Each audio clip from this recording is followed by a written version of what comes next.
Welcome to ಕಲಾ vlogs. So ನಾನು ಮನೇಲೇನೆ ಯಮ್ಮಿಯಾಗಿರೋ ಚಿಕ್ಕು ice ಕ್ರೀಮ್ನ ಮಾಡಿದೆ.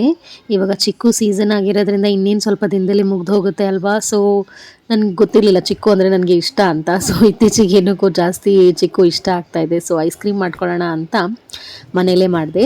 ಸೊ ತುಂಬಾ ಸಿಂಪಲ್ ಮಾಡೋ ಪ್ರಾಸೆಸ್ ಇದು. ಸೊ ನಾನು ಇಲ್ಲಿ 2 ಸಪೋಟಾನ ಕಟ್ ಮಾಡಿ ಇಟ್ಕೊಂಡಿದ್ದೀನಿ. ಸೊ ಹಾಗೆಯೇ ಒಂದು ಅರ್ಧ ಕಪ್ಪಷ್ಟು ಫ್ರೆಶ್ ಕ್ರೀಮ್ ತೊಗೊಂಡಿದ್ದೀನಿ. ಸೊ 2 ಸ್ಪೂನ್ ಶುಗರ್ ತೊಗೊಂಡಿದ್ದೀನಿ. ಆಮೇಲೆ ಒಂದು 3 ಸ್ಪೂನ್ ಇಲ್ಲಿ ಮಿಲ್ಕ್ ಪೌಡರ್, ಅರ್ಧ ಕಪ್ ಆಗೋಷ್ಟು ಮಿಲ್ಕ್ ತೊಗೊಂಡಿದ್ದೀನಿ ಇಲ್ಲಿ. ಸೊ ಇಲ್ಲಿ ಒಂದು ಜಾರಲ್ಲಿ ನಾನು 2 ಸಪೋಟನ ಏನು ನಾನು ಕಟ್ ಮಾಡಿ ಇಟ್ಕೊಂಡಿದ್ದೆ ಅಲ್ವಾ, ಬೀಜನೆಲ್ಲ ತೆಗೆದುಬಿಟ್ಟು ಸೊ ಅದನ್ನು ಹಾಕಿ ಆಮೇಲೆ ಇದು ಅರ್ಧ ಕಪ್ಪಷ್ಟು ಫ್ರೆಶ್ ಕ್ರೀಮ್ನ ಹಾಕ್ತಾ ಇದ್ದೀನಿ.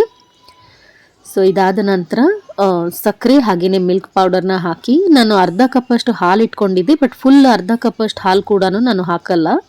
ಸೊ ಅದರ ಅರ್ಧನೇ ಹಾಕಿದೆ ನಾನಿಲ್ಲ. ಆ್ಯಕ್ಚುಲಿ ನನಗೆ ಕನ್ಸಿಸ್ಟೆನ್ಸಿ ತುಂಬ ತೆಳುವಾಗುತ್ತೆ ಅಂತ ಅನ್ನಿಸು. ಸೊ ನೋಡಿಕೊಂಡು ಅಡ್ಜಸ್ಟ್ ಮಾಡ್ಕೊಳ್ಬೇಕು ನೀವು ಅಷ್ಟೇ.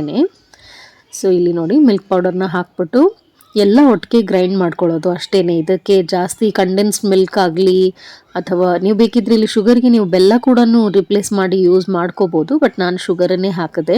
ಚಿಕ್ಕು ಆಲ್ರೆಡಿ ಸ್ವೀಟ್ ಇರುತ್ತೆ ಅಲ್ವಾ. ಸೊ 2 ಸ್ಪೂನ್ ಶುಗರ್ ಸಾಕಾಯಿತು. ಸೊ ಇದೆಲ್ಲನೂ ಒಟ್ಟಿಗೆ ಚೆನ್ನಾಗಿ ಗ್ರೈಂಡ್ ಮಾಡ್ಕೋಬೇಕು.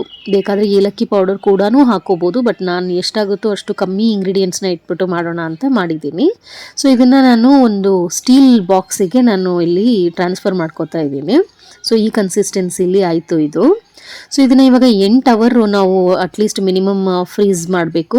ಅದಾದ ನಂತರ ನಾನು ಆ್ಯಕ್ಚುಲಿ ಸಾಯಂಕಾಲ ಮಾಡಿದ್ದೆ ನೆನ್ನೆ. ಸೊ ಇವತ್ತು ಬೆಳಗ್ಗೆ ನಾನು ತೆಗೆದು ನೋಡಿದೆ, ಪರ್ಫೆಕ್ಟಾಗಿ ಬಂದಿತ್ತು. ನನ್ನ ಹತ್ರ ಸ್ಕೂಪರ್ ಇಲ್ಲ. ಸೊ ಹಾಗಾಗಿ ಇಲ್ಲಿ ಒಂದು ಚಿಕ್ಕದಾಗಿರೋ ಚಟ್ನಿ ಸೌಟ್ನ ತೊಗೊಂಡ್ಬಿಟ್ಟು ನಾನು ಸ್ಕೂಪ್ ಮಾಡ್ತಾ ಇದ್ದೀನಿ ಐಸ್ ಕ್ರೀಮ್ನ. ಕನ್ಸಿಸ್ಟೆನ್ಸಿ ತುಂಬಾ ಚೆನ್ನಾಗಿ ಬಂದಿತ್ತು. ಟೇಸ್ಟ್ ಕೂಡ ಅಷ್ಟೇ ತುಂಬಾ ಯಮ್ಮಿ ಆಗಿತ್ತು. ನಾನು ಎಕ್ಸ್ಪೆಕ್ಟ್ ಮಾಡಿರಲಿಲ್ಲ ಇಷ್ಟು ಚೆನ್ನಾಗಿ ಬರುತ್ತೆ ಅಂತ ಹೇಳಿಬಿಟ್ಟು. ನನಗಂತೂ ಈ ರೆಸಿಪಿ ತುಂಬಾ ಇಷ್ಟ ಆಯಿತು. ಸೊ ನೀವು ಕೂಡ ಟ್ರೈ ಮಾಡಿ ನಿಮ್ಗೆ ಹೇಗೆ ಅನ್ನಿಸ್ತು ಅಂತದನ್ನು ಕಮೆಂಟ್ಸಲ್ಲಿ ತಿಳಿಸಿ. ಹಾಗೆಯೇ ನೆಕ್ಸ್ಟ್ ವೀಡಿಯೋ ಅಲ್ಲಿ ನಾನು ನಿಮ್ಮನ್ನು ಕಾಣ್ತೀನಿ. Thank you so much.